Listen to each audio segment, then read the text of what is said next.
Okay, everybody, welcome back to Positive Impact Podcast. This is episode 2. As I alluded to in episode 1, this is going to be an episode on coaching. Being coached, coaching young people, parent of a young person being coached, all that good stuff. And my guest today with me is one of my former players. Somebody that I have a lot of admiration for, very hard worker, very dedicated person, currently mother of 4 young girls. God bless her. I'm tired just saying it. So she's here with us. She's going to join us for the next little bit of time, and we're going to get some stuff figured out about coaching and parents, what you can do to help coaches, what you can do to help your kids, what you can do to help your coach, and what you can do to help yourself. So without further ado, I am sitting across from Brie Harbison. She is a collegiate volleyball player. She has coached different levels of volleyball, and she is currently the parent, like I said, of 4 young girls who 3 of them are actively involved in athletics and academics. So, Brie, welcome to the show. How are you? Thanks for having me. I'm doing well. That's good. The girls are good. Everybody's doing good so far. Jordan is good. Jordan's busy. That's fantastic. Yeah, I believe he's busy. So, the reason that I have you specifically on here for this is because I want people to, I want them to look at it from every different angle, because I can come on as just a coach, I can come on as just a parent, or I can come on as just an athlete, and it's kind of one-sided. So I figured, let me get someone who, played and who I've seen play, so I kind of know their determination, their work ethic, kind of the things that drive them. And then let me also have this person have played at a high level, because I think that's important, especially for young athletes today that, because everybody aspires to play in college. Mm-hmm. And, sometimes that's just not the dream. Sometimes it's not the path. Mm-hmm. And then also someone who went on from a collegiate career playing at a high level and had kind of like this calling to coach. Because let's be honest, I don't think everybody has that. I think some people playing is good enough. Mm-hmm. And I think some people play really, really well, but it's a different thing to teach. You would agree it's a different thing 100%. To teach. Yep. And I think you could probably name several athletes that you've played with that maybe struggle teaching it, mm-hmm.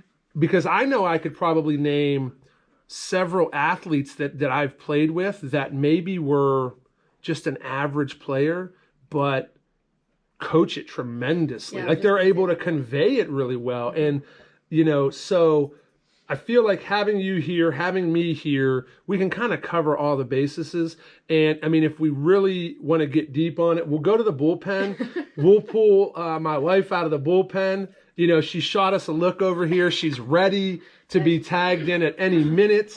So, we're talking lifetime teacher, cheerleading, dance line, things of that nature. So if we get desperate or if our back's against the wall, we're going to definitely go to the bullpen and bring in the gorgeous righty from Hermitage, Pennsylvania. So what I want to do, Brie, is I just kind of want to start and talk a little bit about you and maybe your athletic career. And let's say, let's start with, I'll tell you what, let's start like maybe senior year. So start senior year of high school. Okay. Just kind of talk about your athletic career. And even if you want to go a little farther back and maybe talk about your basketball, mm-hmm. and then your transition to just volleyball. But I'd like to kind of hear your athletic journey, mm-hmm. to, the point where, okay, you're graduating Geneva and it's what's your path? What's your next step? Yeah. So I have been in sports my entire life. Truly, I mean. Oh yeah. I had no toys at home other than. Sure. Yeah. Yeah. Sports balls. Right. And hoops and nets and stuff. When my dad got home from work, my mom got home from work. As a family, we played sports. Right. That's what we did. Sure. We had dinner together and we played sports together. So growing up, I mean, that's all I knew. Yeah. And that seemed natural. Yeah, exactly. Okay. So pretty much my whole my whole life was revolved around sports. And so I had started in gymnastics when I was younger, did competitive gymnastics, then went into soccer in grade school. So I was doing gymnastics and soccer and basketball. I mean, my mom ran a intramural program Right. Yeah. for a long time. Sure. And Johnny did it. yeah, your son did it. Yep. So was into basketball. I really didn't get started into volleyball until 7th and 8th grade. Okay. It wasn't offered at all. Yeah. Right. So it was really the only season, spring or fall season, that I wasn't really doing much. Sure. Actually, no, it was spring. It was spring. It was spring. It was spring. Because I was gonna say I was doing soccer in fall. Yeah. And so spring was really the only. I mean, I was playing travel basketball and all that stuff, but it was only like grade school season I wasn't doing anything. So I decided to do that, and I loved it. I Just really, immediately loved it. Loved it. And continued doing it, and decided to stop soccer when I got to high school and play ball, because when you get to high school, then it's in the fall. So I started playing volleyball, and so I was doing volleyball and basketball, and then my senior year of high school decided just to play volleyball, and decided to get on a pretty intense travel team because I wanted to pursue volleyball in college. So let me ask you this. So you don't start playing volleyball until 7th or 8th grade, but as someone who, they get home from school, they do their homework, and then it's outside, or it's a sport, and it's obviously, like you said, it's very accepted by your parents. They're cultivating that type of mentality and that kind of work.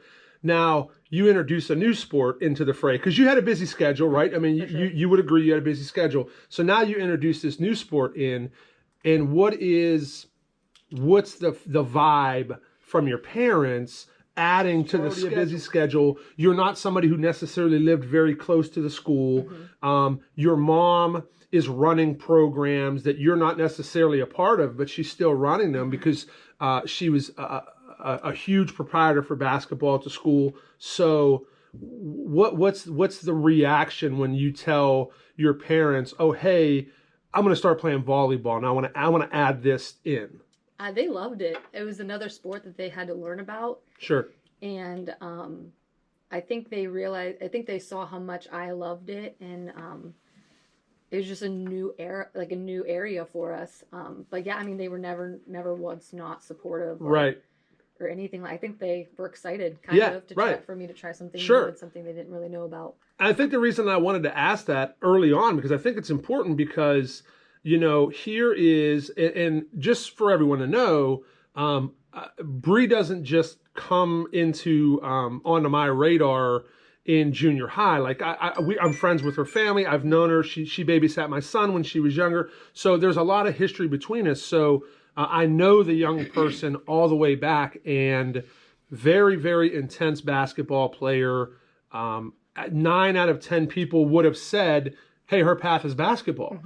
So the reason I wanted to say that was because there are a lot of young people nowadays who show a ton of promise in a sport early on, and their parents and their coaches, they kind of steer them that way, and you never realize when your thing's going to come along. So volleyball comes along for you in 7th or 8th grade, and by your junior year, you're a stone cold volleyball player. You know what I mean? Like, you're a basketball stud, but now you're a stone cold volleyball player, and you're trying out and making it to a very competitive travel volleyball team where every single match, there's hundreds of teams, literally, and there's college scouts everywhere.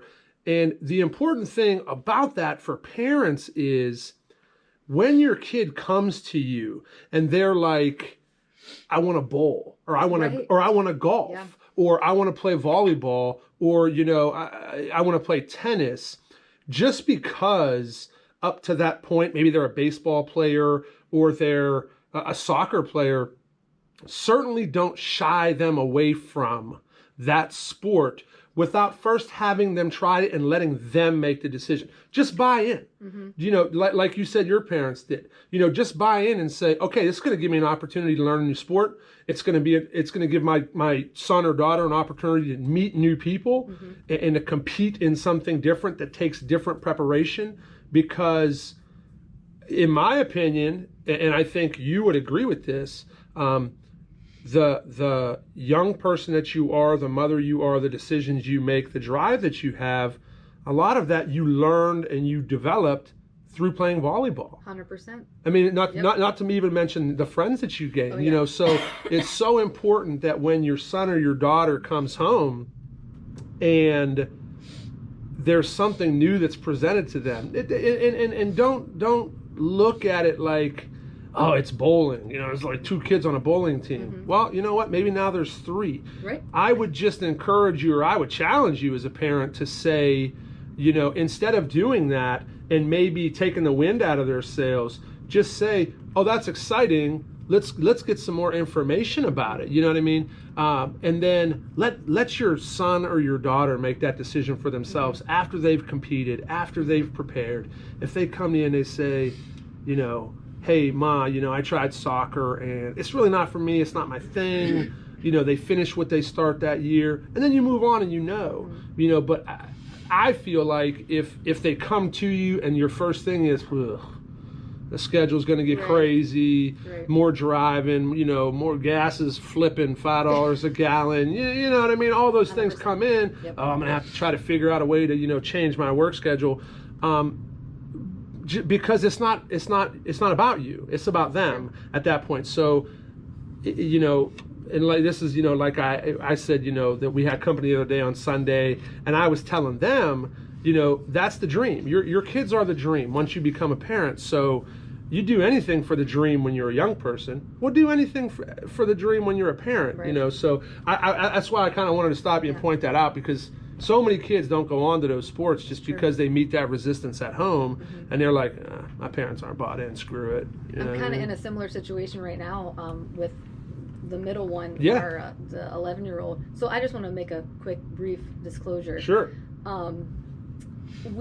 So I'm the biological mother of one of the kids he's talking about, and then my husband and I help raise the 3 older girls who are my cousins. Their mom had passed away almost 8 years ago now, and so we have 4 kids now, but the middle one, the 11-year-old, she's in and we'll talk more about that on a different episode, because I don't want her to just skim over that, and for you guys to, I don't want that to get lost on this conversation, because you know, we're trying to spread positivity and love and kindness, and we will definitely revisit that, because when you kind of hear that story and you hear the different dynamics that go into that for young people to make a selfless decision like that at that age, that's a lesson for adults. That's a lesson for young people in selflessness and just pure love. So we'll revisit that, you know, maybe on a later podcast. I'd love to have her and her husband come on and talk through that, because it's just a huge thing, man. And it's, you know, for my wife and I, it was like this life-altering news that you had given us, and we were like, this is incredible. Like, her life is going to change. And it's going to be tremendous.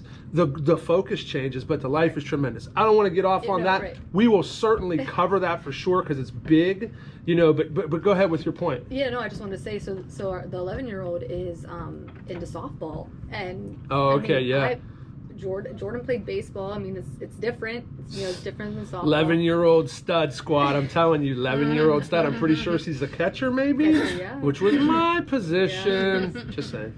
But yeah, no. So we're in a similar position.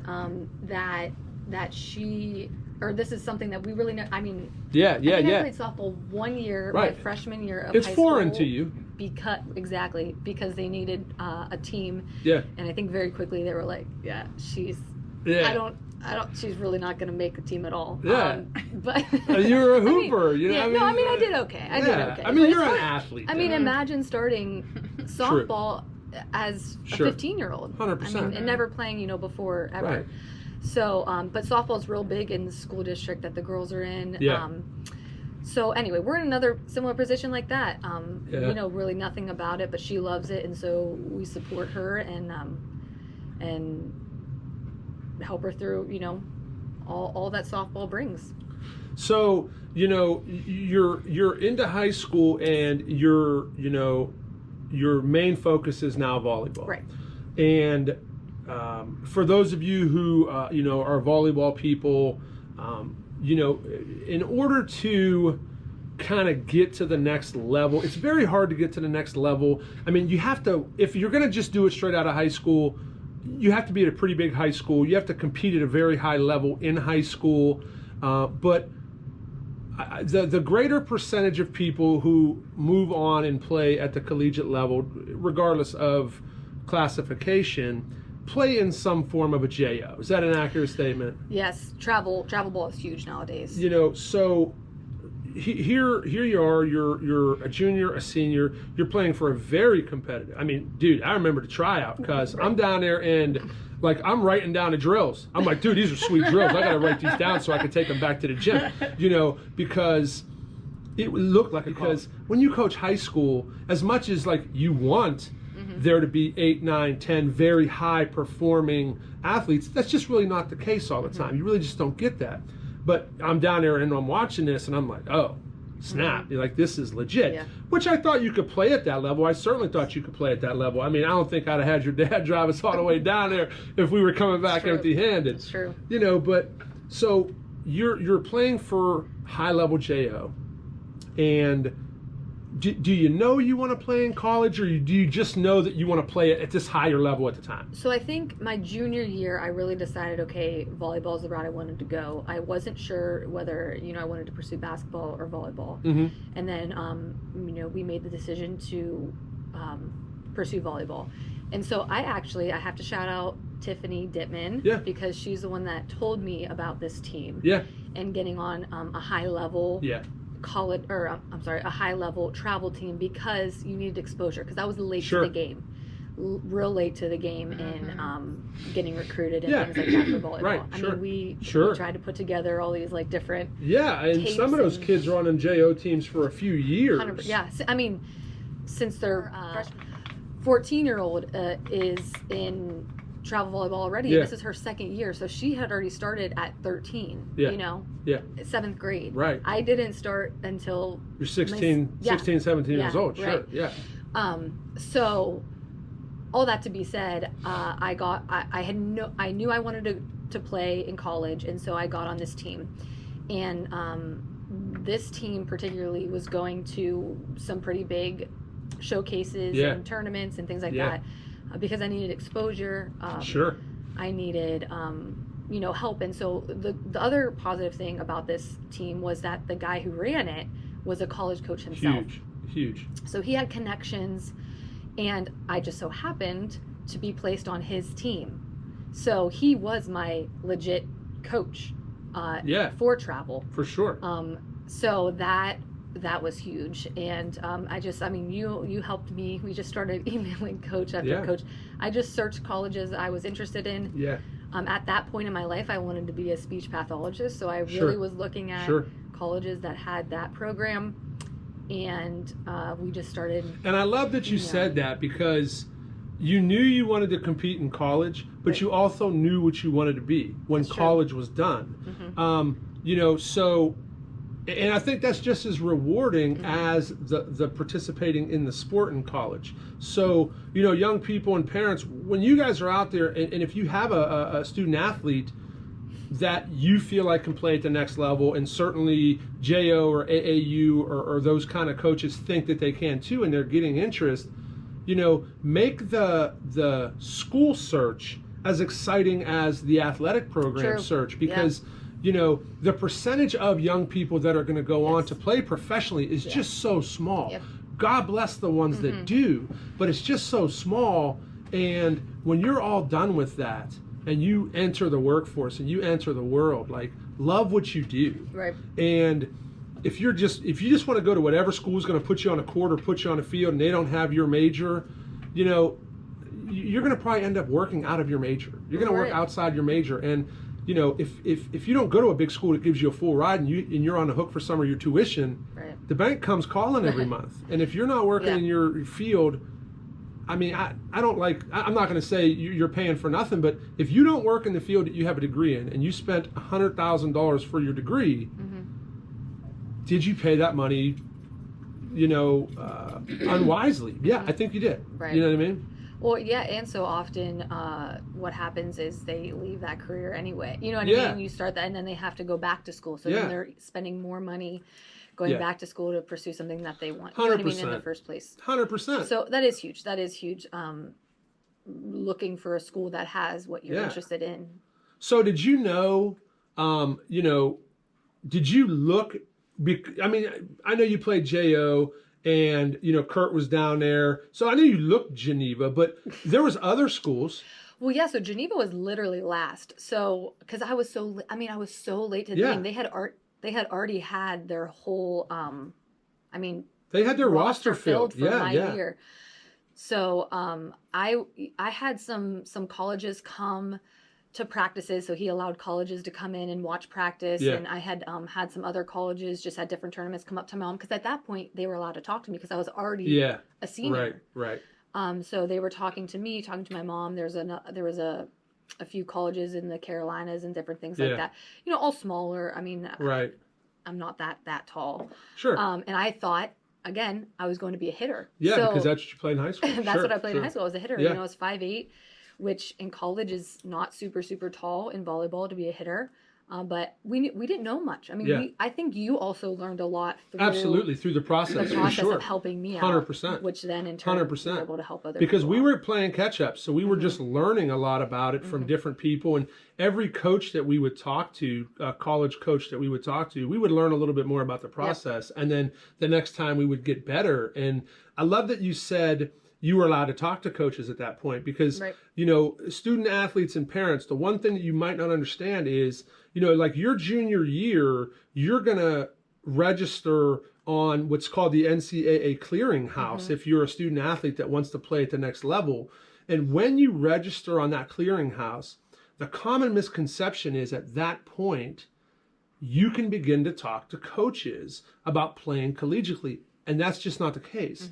What that does is that creates a portal between the coaches and the school to start to transfer information, transcripts, interests, and things like that. You can certainly speak through a guidance counselor in meetings and things like that. But, you know, just because you're registered on the NCAA clearinghouse, it doesn't necessarily mean college coaches can come into the school and you could talk to them. So, you know, certainly at your school or in your district, find out what the rules are. Talk to your coach, talk to your guidance counselor if you're a student, if you're a parent of a student athlete that's going to play at the next level, because knowing when you can talk to them and talking to them as early as you can, it's huge. You want to be on those guys' radars and those gals' radar for sure.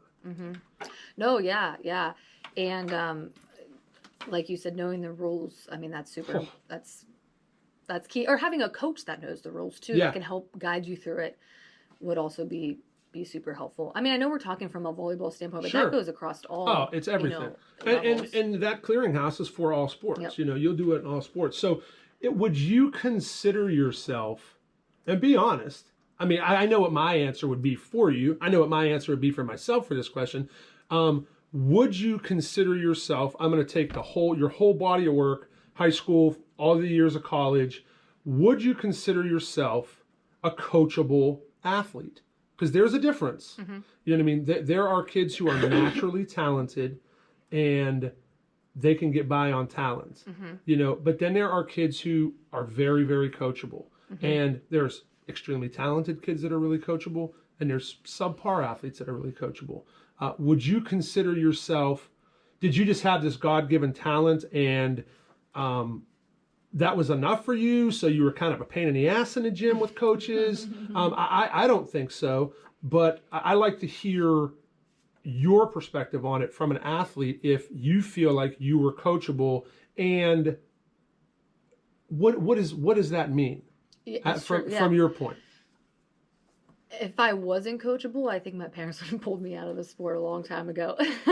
And I don't listen, everybody. I know her mom. Not only would her mom have pulled her ass out of the sport, but she would have lured her out. I mean, God bless her. God bless your mom and dad. They're just terrific. Yeah, no. That was a joke, but there's a little seriousness behind it. What's wrong with that, though? You know what I mean? Well, I love it. True. So. I mean, it's always hard to talk about myself, so I struggle a little bit with it. But yeah, I would consider myself coachable. I'm just going to talk from the collegiate level because I mean, you can probably talk more about me from the high school. He was my volleyball coach in high school, but from the collegiate level, I played a whole new position. I came on and started playing libero. My freshman year. So I not an easy spot to play in college either, man, because that shit is coming at you. Yeah. I had some good blockers though, so I had a little bit of help. But because I had to learn such a new position, I feel like I had to even be more in tune to my coach. Sure. To learn this new position and learn all these new things because, I mean, we just have to admit, in high school, defense wasn't that big of a deal. No. We did not focus that much on defense. No. But now, I mean, as a coach myself, that's like my biggest thing we focus on. So I didn't really know much. Because I think the offenses are so evenly matched in college. And I think in the high school game, the offenses are not evenly matched. Mm-hmm. So you're going to play a team that has a superior offense. And 9 times out of 10, you're going to lose that game. That's true. You know, I don't know that when the years that I coached in high school, I mean, that we really played a superb defensive team. We played some monsters on offense, but I couldn't tell you a team that shut down hitters on blocking and stuff like that. You know, so that I mean, tons of defense. When I had a couple games I came to and watched you, it's night and day. It really is. Yeah. It's night and day. The thing that surprised me the most, and I think this thing that'll surprise most people, either when you watch it or play it, is the speed of it. It's, I mean, you're like, I'm sitting there with your dad and we're watching the game and we're just missing shit, dude. I'm just like, he was like, whoa, when they scored that point, I'm like, I don't know, I missed it. Yeah. You know, it's so fast. Yeah, it is fast. It is fast. But back to your question about being coachable.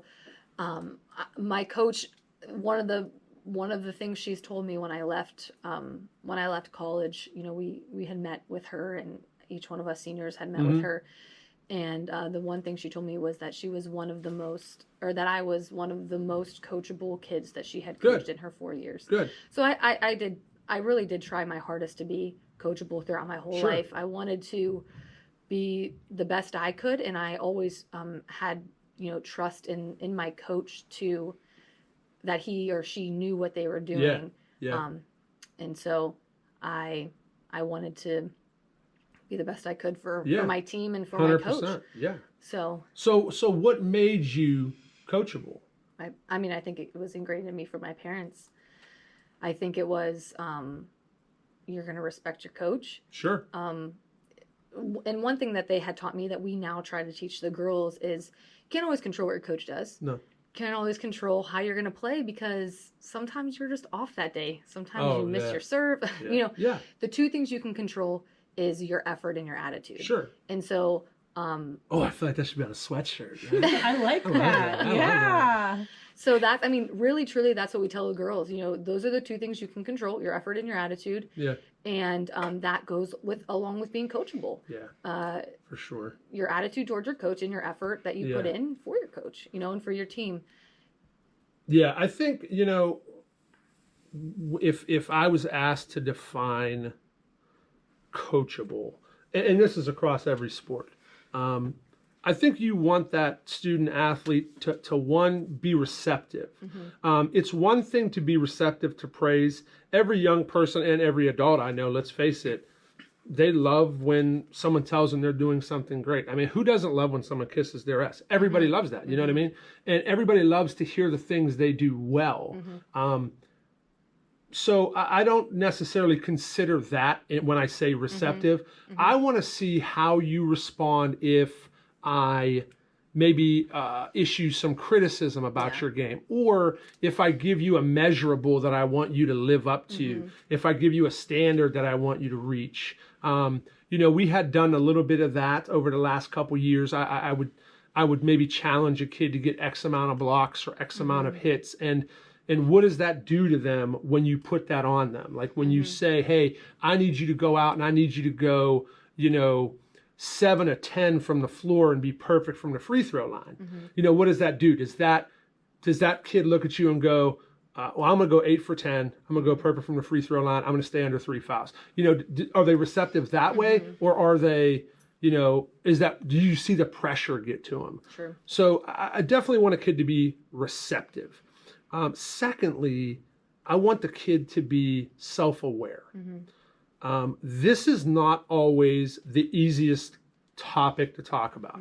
I'm going to talk about it because I've coached long enough. I've been a parent for long enough. I want a kid to be self-aware. And what I mean about self-aware is, I'll use myself as an example. And I'll use baseball because I was a baseball guy growing up. So early on in baseball, my brother had all the speed, so my brother.